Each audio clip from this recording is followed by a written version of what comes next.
Okay, so the secret's out, and we're going to get the rest of it. There's a lot of secrets floating around, honey, and they're just popping out one by one.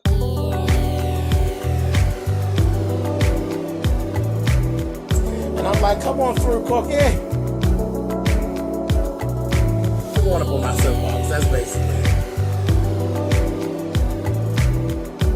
Let's talk about drag and all its forms.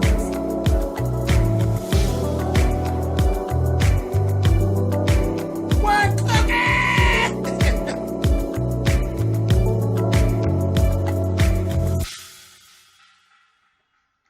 Hey guys, thanks so much for clicking on the video. This is actually going to be my review for season 2, episode 6 of Too Close to Home. Now, like I said, the secret is pretty much out this one because there's a couple different secrets that popped out this episode. But now Rebel knows that the rapist is her dad. And as they stood there, first she didn't believe him. She fought, because she fights. That's what she does. And she basically ripped them a new one and told them, "You all are whores and you're liars." And he actually told me that you would say these things. The more Rebel talk, the madder they got. He is such a manipulator. Like, he literally has it down to a science. He has literally manipulated her into believing that her aunts and her mother are the actual enemy and that he has her best interest at hand, which is just terrible. But that's how molestation and all of those things really work. They either turn the victim against the people who are actually there that love them, or either they threaten harm on the people that love them, and that's how they manipulate these children. Um, it was it, hard to watch, but anyway. So she's going through all this, telling them, "You all are the whores. You're the liars. You're mad because I'm not like you. You wanted me to be pregnant, and I am a virgin. Thank you very much. And I'm not gonna be like you all. You all had babies by the time you were 12 and 13 years old. I'm not gonna be like y'all." Meanwhile, they're getting mad because we had babies by 12 and 13 because this motherfucker raped us, and we had his babies by 12 or 13. But whatever. So Shelby just kept going. Shelby's like, "He's your dad. He's Mac's dad. This, that, the other." And you need to know, they got mad at Shelby after the fact. Actually, Anna and Shelby started going at it. And Shelby's like, she's a child, she said, and so was I. You two knew and you left me. You didn't protect me. And he ended up doing the same thing to me. So she has her own issues. Eventually, Bonnie actually got involved with that and told Shelby, "You got to go get some help. You got to go get some help because you need to be able to let that go so you can move on, and do something with your life, because the way you're going, this is just fucked up. It's just not going to work. Either you're going to get some help, or I'm not going to allow you to come around here anymore, because I'm not going to allow you to hurt Rebel, and I'm not going to allow you to hurt back, with your stuff that you're dealing with."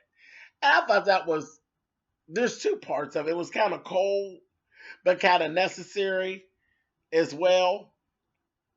So, because she does need help. She's a junkie. She needs to go and dry out. And then once she's dried out, go ahead and work through some of her mental anguish. But, to say I'm not going to let you around, that, I mean, hey, it's just cold, hard facts, I guess. I guess it tough love, rough, really, really rough, really a bad set of circumstances, but um, interesting. Then she came back and told Annie, "You got to go too. You need to get out. I want you gone." And they go back and forth. And then they start talking about Brody. And she tells her, "I'm really sorry about Brody. Brody doesn't love me. Brody is in love with you. And I remind him of you." And then they go back and forth. And Annie basically tells her, she says, "No, I think you're wrong. He actually does love you. And you actually get him." And I was kind of like shocked because Bonnie didn't play it off or anything. She got just as happy, like, "Oh, yeah, I win." And I was like, damn, I know that kind of made Annie feel some kind of way. You know, their little thing. I think they both need to leave Brody alone personally. If it's ever going to work and they're ever going to be sisters and it be effective, he doesn't need to be in it at all. They both need to leave Brody alone. You know, because how do you ever really get on with life knowing that your lover or your husband or whatever he ends up being fucked your sister? And it wasn't like he fucked your sister once. He fucked your sister. He dated your sister. You know, I can't see that. I can't see me ever sitting down to a table with another bitch that been in the bed with my mate and we all grinning and kiki and like everything's cool. No, ma'am. That just that ain't even how my get down work. It don't work that way. I guess I'm too selfish, honey. It's one of my favorite songs by Tony Braxton. Go listen to it. It's called Selfish. I don't want to share you with anybody else, and I mean anybody. So I don't think I would ever get to a point where I'd be that comfortable with my ex and their new. And especially if it's a so-called friend or family member, Charles, dinner wouldn't be over, honey, because when the knives were out on the table, something would be getting carved and it wouldn't be the turkey, honey. But anyway, moving on. Okay, JB. JB is such a motherfucking junkie that he couldn't even go. His plan was to go up in the house, fuck up Dr. Allen, fuck up Victor, and if he found Dax, fuck him up too. That was his plan. He rolls his ass up in the house. He watches Brody leave. He rolls his ass up in the house. Rolls up on Victor. Now, Victor's laying there in the bed. Totally in the bed. Sleep, knocked out. Because, you know, he done took little drugs and stuff. You could have fucked Victor up. Right? Just fucked him up and been done with him. But you're such a motherfucking junkie that your eye caught the bottle of pills on the motherfucking table. You're like, woo! So you had to go steal his motherfucking meds first. So you ain't have time to fuck him up. And then you got some other bullshit going on. So did y'all catch this? You want to go pull the blanket back and you wanted to look at him. I said, no, you ain't no old dick hungry closeted size queen, honey, trying to look and see what was going on, honey, and what it was all given. I said, no, she didn't, honey. Miss JB girl, you better stop it. And then goes on out the door talking about, yeah, I'm gonna fuck you up, you old fucking Mexican. You want to fuck him up all right, girl, right down your throat, honey. I said, look at Miss JB, honey, just as confused and crazy as hell. A lot of sickies out there, honey. So then he goes downstairs and he's moving around. And when he knew anything, Dr. Allen done snuck up on him and banged the shit out of him with a motherfucking broom. Clap! I said, yes. He gave him the cookie line and he popped him with that broom and said, goddamn, get your ass out of here, JB. Popped the shit out of him. Took the broom off of him. Went on. They had an exchange. Told him, your mammy wasn't shit. Your mammy was running around town, whoring around. They're going to come back here and try to tell me that you belong to me. You didn't know that I was a good doctor and I did your blood work. You don't belong to me at all. She was a whore. I said, oh, okay, honey. And he's like, I know. And he went on and then he calmed him down, you know, and he went over into his crazy. Broke into the medicine cabinet. And then I didn't get this part, but he convinced Dr. Allen to take 2 different pills and mix them together, and it's going to help him with his memory. Now, I know Dr. Allen's not in his best mind, but generally when you start talking about medicine or being sick, that's what triggers him back. So, Tyler, you kind of got a little lazy there. You tried to really play us because as soon as JB, see, he was cussing JB out and beating him with that motherfucking broom until JB said he had a headache and he needed his help. That triggered him back to his reality that he loves to help people. That's in him. That's in him. You know, because it always brings him back. No matter how far out Dr. Allen goes, when somebody is in dire need of help, it always brings him back. That's how he saved Victor's life. Now, this is what you fed us, and then now you're turning around and you want us to believe that JB can manipulate Dr. Allen into taking a fatal dose of some medicine? No, sir, Tyler. I'm not buying it. But for the sake of having a good time, we're going to let you have, we let you get away with a lot of shit when it comes to this writing, Tyler. But you're pushing it. But anyway, so he broke into that medicine cabinet and all that, convinces him of that. Then you hear Brody coming in. Brody dashes on out. I mean, not Brody. JB dashes out. Brody comes in.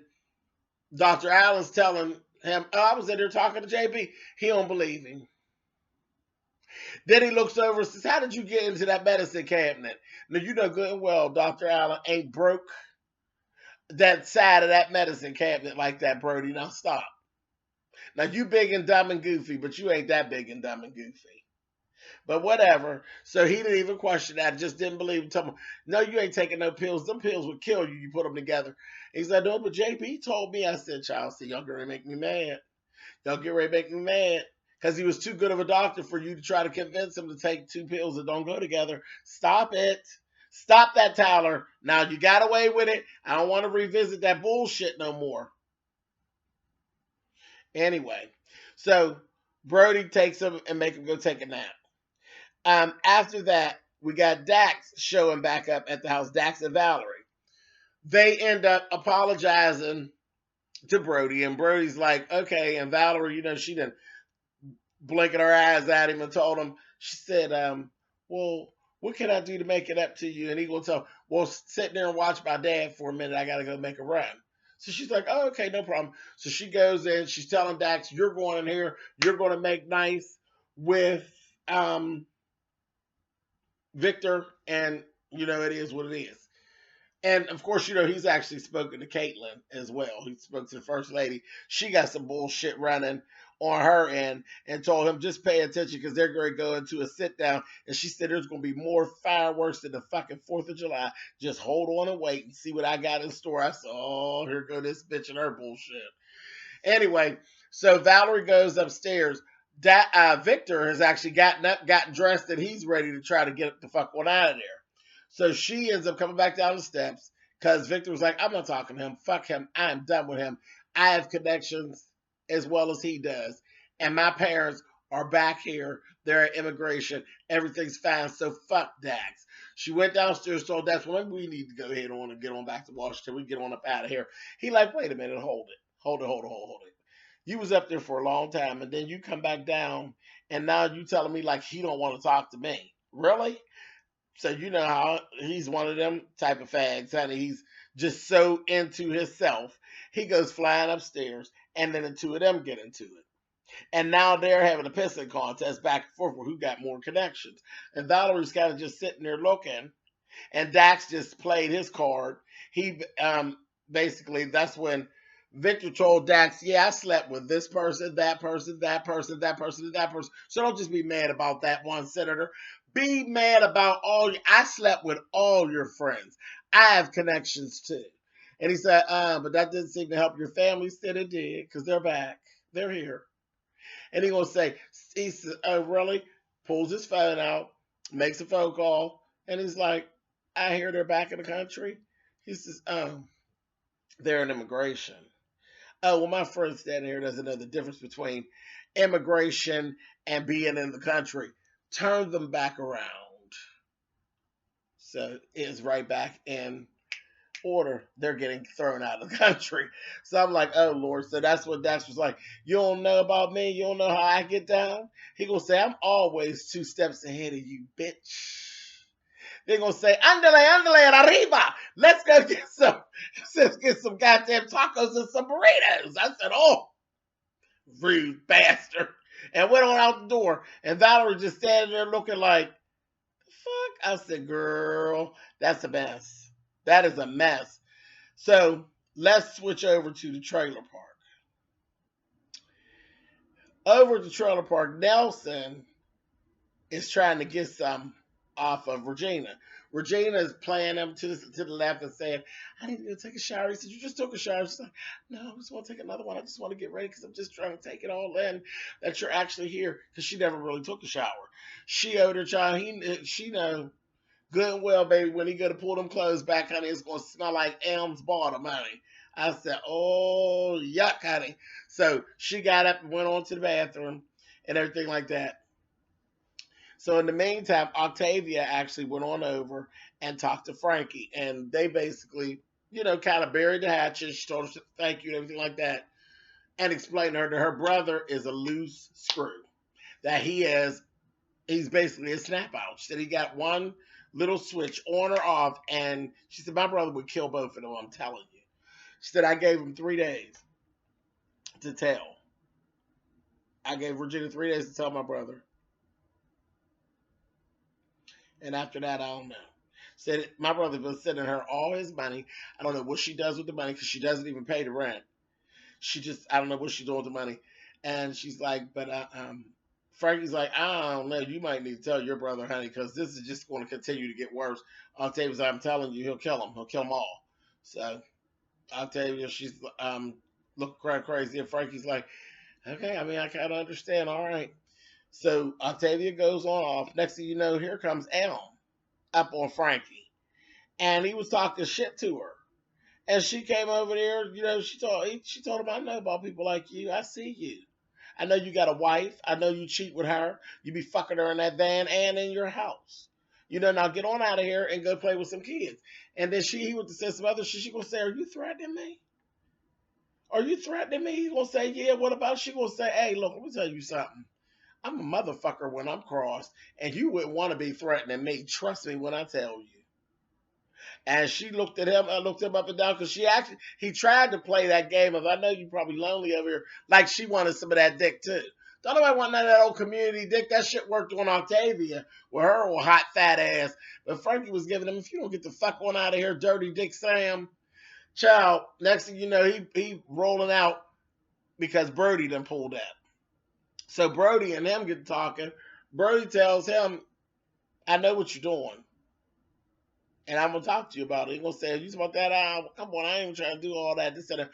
Brody told him, let me tell you something. He's going to say, you know that Elm will go off and jump on you about his wife, this, that, thing, and the other. He's going to say, well, let him come on then. You know me too. Like, I'm not scared of his ass. And then he was going on saying something. And the next thing you know, Brody told him, he was going to say, hey, look, don't make me kick your ass for him. And Elm backed right down and going to say, all right, chill out, don't get all hostile. I said, oh, so you scared of Brody. And it ain't just about your rent. You scared of Brody. I said, okay. So he's like, mm-hmm. Shortly after that, Nelson walks up. He's inviting Elm to go have a beer and all that. Elm's like, oh, I got to do something with my wife later on. With Tina later on. And say, all right, well, baby, next time. And he's like, so how long you home for? He's going to say, oh, I'm out of the service. We both civilians now. That means, yeah, motherfucker, we're going to get it on. When I figure out that you fucking my wife, somebody's going to the boneyard. I said, child, well, he didn't say that. That's what the fuck's going to go on. But anyway, so after that, we go to the whole situation about cleaning Jolene's place up. Child, the mother, she was snapping out. She was not feeling it at all. So she's fighting and she's arguing, and the sheriff comes and she cusses him out. He gonna say, now we're not gonna be calling no names, Jolene. Now that's it. They're gonna clean this place up, and that's it. And he brings Frankie in. She was being kind of mean to Frankie at first, but then Frankie won her over real fast and told her, I'm here because I have your best interest at hand, basically. And I'm going to work with you how you want to work. You are in control. I'm going to go outside and take some pictures of what's out there, and then I'll let you know what they want to throw away, and then you tell me what you want to happen. She working with her. And she like, okay, all right, no problem. Child, when Frankie went outside, maybe it was throwing all that shit away.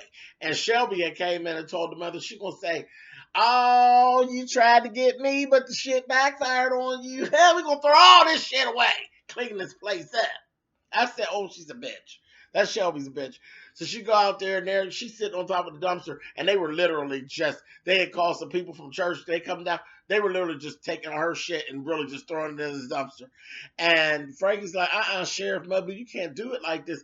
This is going to cause turmoil for her, psychologically. You can't, she has issues. You can't just take her stuff and just throw it away like this. And he's like, we ain't got no other choice.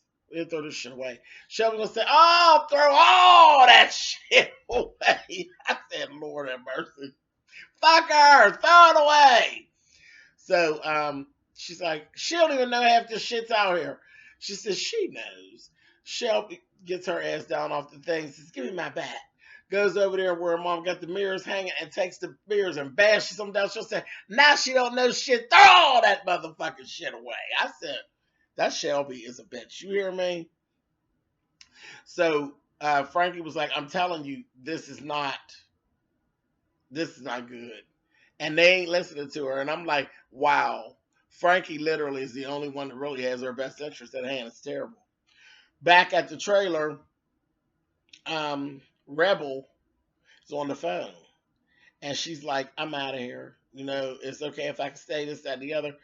And Mac's like, what are you doing? Who are you talking to? She's like, I'm out of here. And we just see her leaving and him chasing after her, trying to bring her back and not let her go. And that's where we actually stop that. We got one more episode, and then it's going to be the finale. So I can't wait for next week because it looks like it's getting ready to start. You know how Tyler does. He's going to start building it up next week, and then the finale is the week after that. So it's on and popping, and I'll catch up with you guys next week. All right. Bye, guys.